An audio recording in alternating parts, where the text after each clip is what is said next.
I'm with Wayne Brown, and we're in the centre of the city. We're in Wellesley Street, and by God, what a mess. It's a lot of noise, there's a lot of workmen, but there's no small businesses. Wayne, what would you do about that?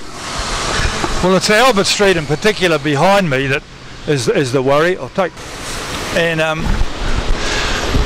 we've got the street shut completely, both sides, and yet the vast majority of the work is actually under the ground.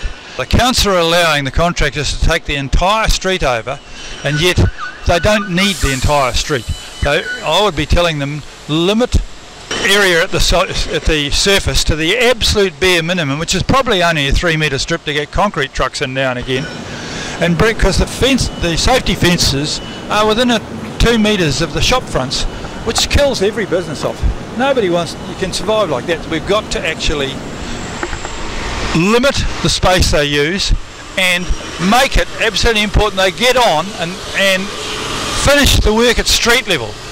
Street is disappearing under staff lavatories, lunchrooms, site offices, all of which should be down underneath the ground.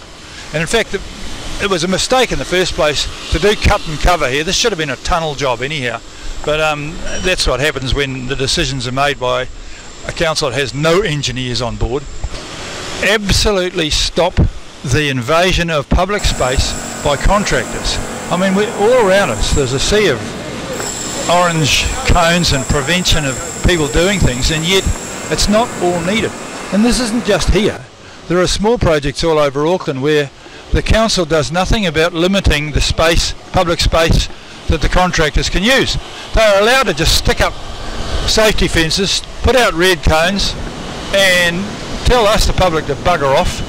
They don't pay for it. If they had to pay for that, you watch the utes that park somewhere else, the cones, that, if they had to pay for the space that they're occupying, they'd occupy a lot less space.